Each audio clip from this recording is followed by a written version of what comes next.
I'm going to focus a little bit on Asia because I live in Singapore, but I'm an emerging market investor. So I do invest in Latin America. I run equity market portfolios in Latin America as well as Asia.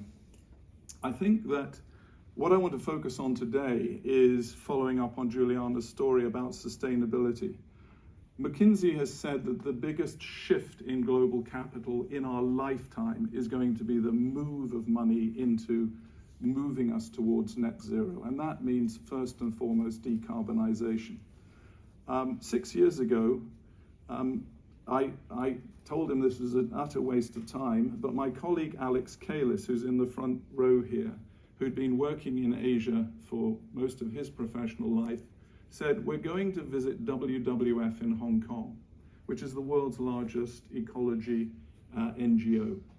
They are putting out an RFP, and we're going to win this RFP because we're going to build the world's first portfolio that invests into companies driving decarbonization in Asia.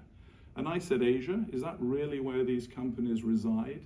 And he said, yes. And what I've learned over the course of the last 6 years is that obviously the world's largest companies in photovoltaic panels, in wind turbines, in waste to energy, in water treatment, in battery storage, in electric vehicles, by a huge margin are based in Asia. They're in countries like China, they're in countries like Korea, and because of the size of these companies, they've proliferated a whole ecosystem of smaller businesses that feed into this decarbonization story. So we put a portfolio together, and our measure is that these companies must derive at least 50% of their revenues from decarbonization related activities. And that fund today is called the Climate Impact Asia Fund, and it's at the very core of what we do and how we allocate money for 14 foundations and employee retirement schemes around the world and for a number of family offices. But as Trevor said, I'm going to talk about a few other things that we do in our private investment activities. And I wanted to emphasize today why I sit in Singapore and why Asia is so important for the companies that we are investing in. We focus on 3 specific areas: food, because we are facing a massive global protein gap. We have a discrepancy of about 30% of demand versus supply. We have to produce more protein to meet the demands of an increasingly urbanized global population, particularly driven by the urbanization of China over the course of the last decade. China today imports 10 million metric tons of red meat. 5 years ago, it imported 3, and 10 years ago, it imported 0. So this is a transformational phenomenon, which means that people like me that have been farming in Australia and New Zealand have been selling all of our product up into China. So today we're investing into alternative protein. We're investing into cellular agriculture, deriving meat from animal cells in bioreactors, producing food through biofermentation and precision fermentation, and investing heavily into the plant-based sector.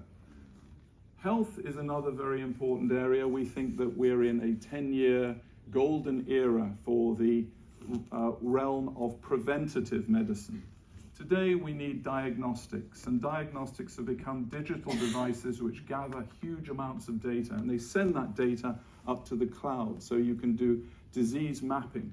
You can understand the progression of diseases in society far better, and you can intervene using personalized medicine to allay the onset of disease.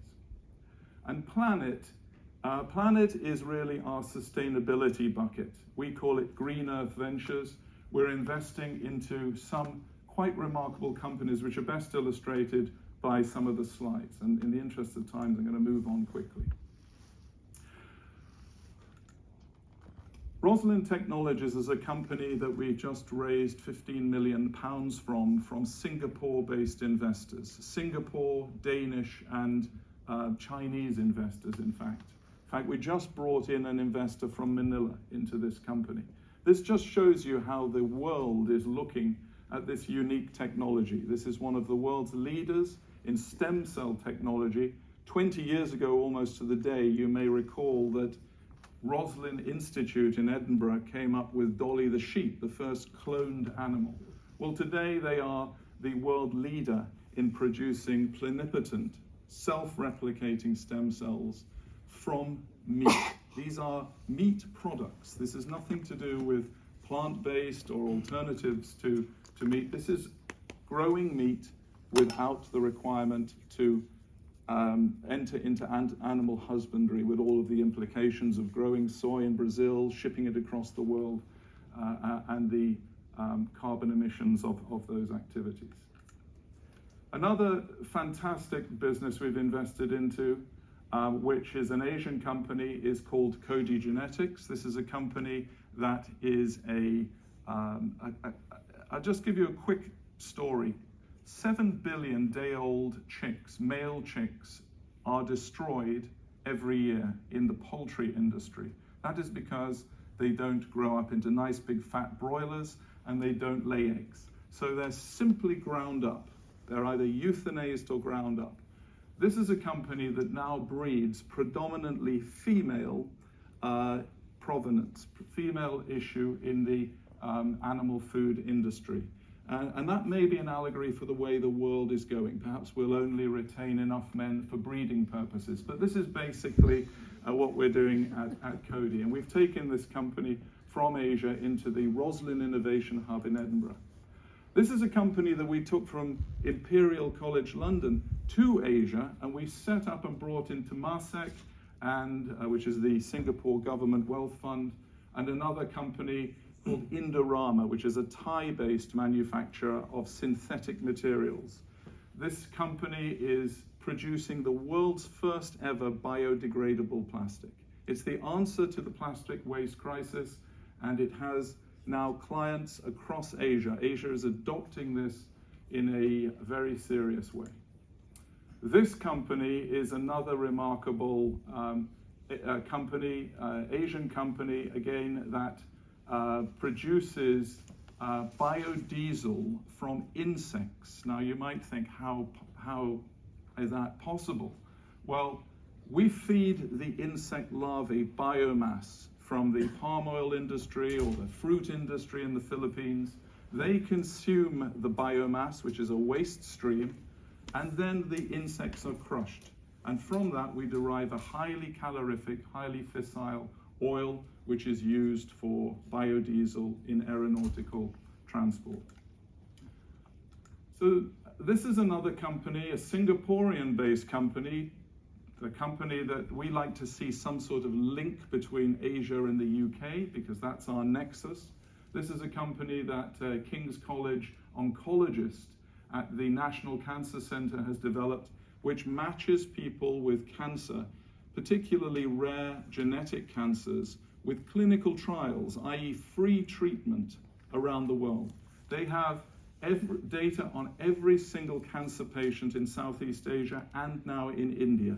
And they're able to give people hope who have cancer by matching them with trials that may be in Melbourne or in Vancouver or anywhere else in the world.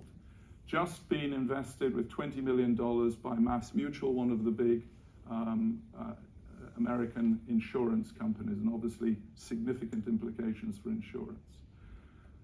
A couple of weeks ago, I was at Sembawang, the Sembcorp port operations of Singapore, with this company, which is a British company, which we've now taken to Asia. It's a company which has done 10,000 lung tests to identify lung function using an app-based technology. Instead of having to breathe into an old-fashioned spirometer, this company is using the sound of your lung function to determine whether or not you have any detrimental lung condition.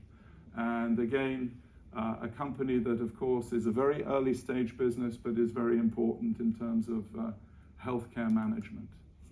And this company, coming back to plant-based food, and this is the last of this series of of early stage companies is a Singapore-based company set up by two food scientists from Givaudan. These guys have developed a plant-based pulse or pea or fava bean-based product, which is produced using a high-pressure extruder. The food is actually highly nutritious. This has got more protein, 30% more protein than chicken. It has no binders, no additives, none of your Beyond Meat or other ghastly ingredients that are in there. And it's a company that is now selling into Canada, Australia, and other Southeast Asian companies. So it's a plant-based product. Chicken nuggets and schnitzels, you'll see them on the shops hopefully very soon. Thank you very much.